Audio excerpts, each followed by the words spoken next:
the WSOF title before?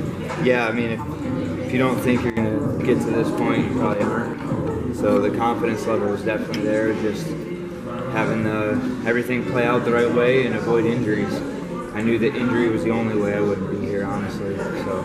Do you think the format, the season format of this promotion helped in the progressing skill level? Definitely. I feel that being more active more than anything else has helped. And when you're not active, you get stagnant.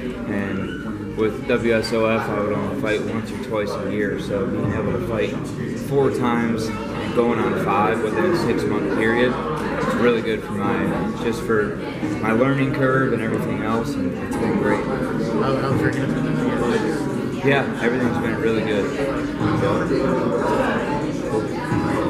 How's it feel to be rematching Steven Siler after quite some time? He's a much different fighter, but he's watched you in WSOF. So am I. What are you going to bring differently to this fight as opposed to the last fight? Even though you won? Yeah, I mean, I feel even though I won that fight, that wasn't one of my best performances. And even though I almost finished him twice in that fight, it wasn't one of my best performances. So that was probably 80% of what I was last year. And coming in at 100% this year with the new skill set and new coaching and everything else I've had over the last year, it's going to be a lot different. Lance Palmer that you're going to see too. So everybody puts that emphasis that he's a different fighter than he was a year ago, but so am I. I've been pretty tenfold, so hopefully he can hang. What did he say to you?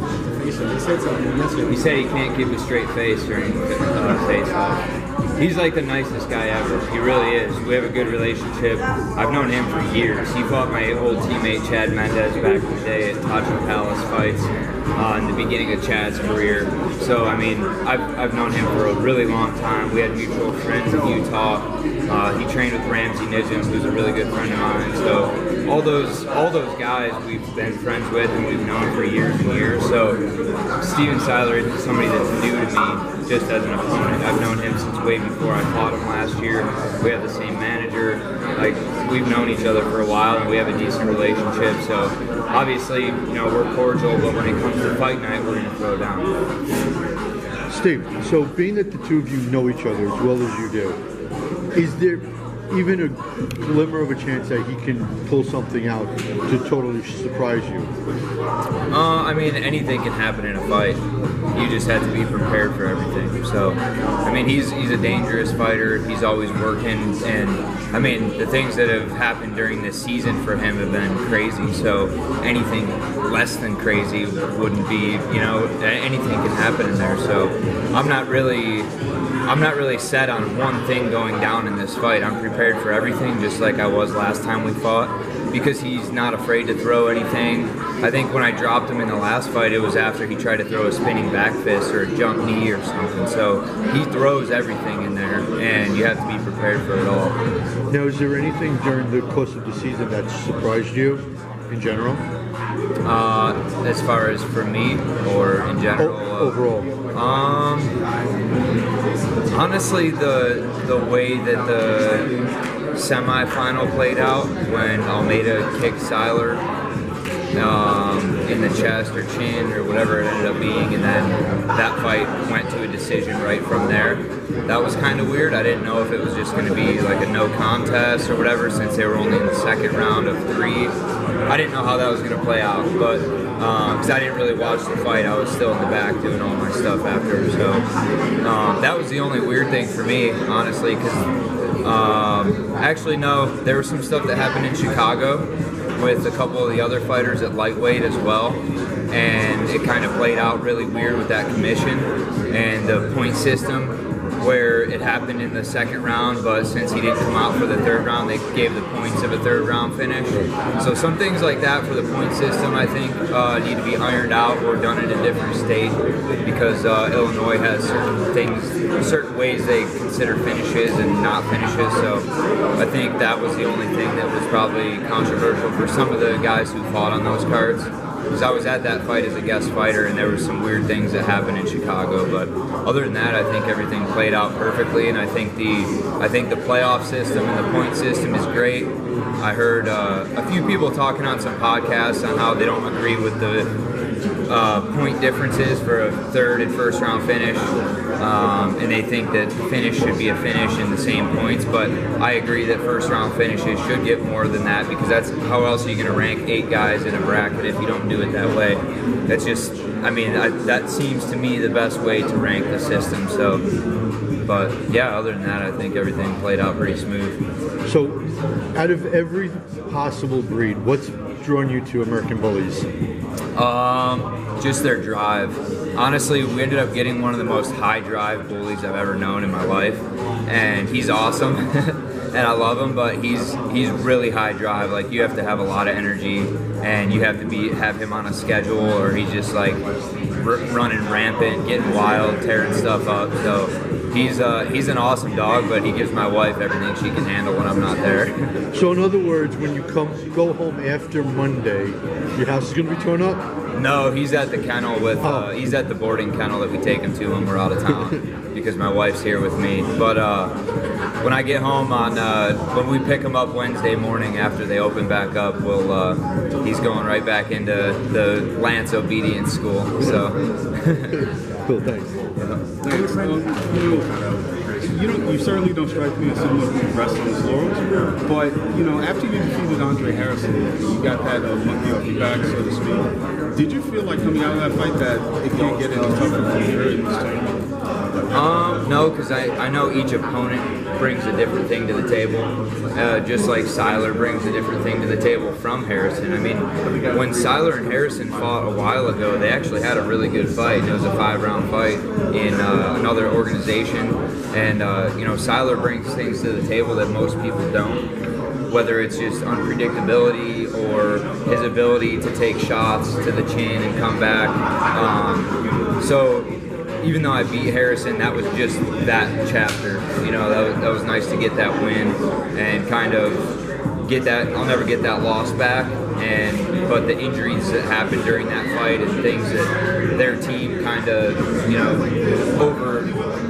over exaggerated the excuses of it. And I was just, a loss is a loss, and I took that loss like a man, but I also fought with one hand that entire fight. So I wanted to get that one back, but that chapter was over, and then I knew it was either going to be Almeida or Siler in the final, and that fight played out the way it did, and now it's Siler. So it's people try to underestimate Siler, but he's a tough opponent. Let's say things go the way that you were planned, and you're in the back. What are some of the fights that you're looking forward to that you think that the fans are going to really enjoy? Just in the finals in general. I think people are going to enjoy Vinny trying to get a finish in the first round, because he's had so many great fights this year, and he's had 4 fights in under 6 minutes, I think it is, or something. But him trying to get that first round finish and to see if O'Connell can hold him off. And then the welterweight fight, definitely, because Ray Cooper has kind of had the underdog story and the history between his father and him and Jake Shields, and the way that he beat Jake Shields twice to even get here. So I think that's a good story. Even though I don't believe he was the underdog, I think he's a great fighter, and a lot of people just didn't know who he was, so he was perceived as the underdog. So I think those two would probably be 2 of the best fights. I mean, every finals fight is going to be really good, but I think those 2 will be really exciting for people to see. And last question for you would be, can you kind of sum up the differences between PFL and World Series of Fighting? What have been your impressions of PFL this year? I think the main difference is just the professionalism of everything, and the way that they're doing it as a professional organization instead of it's a professional league instead of just a fight promotion.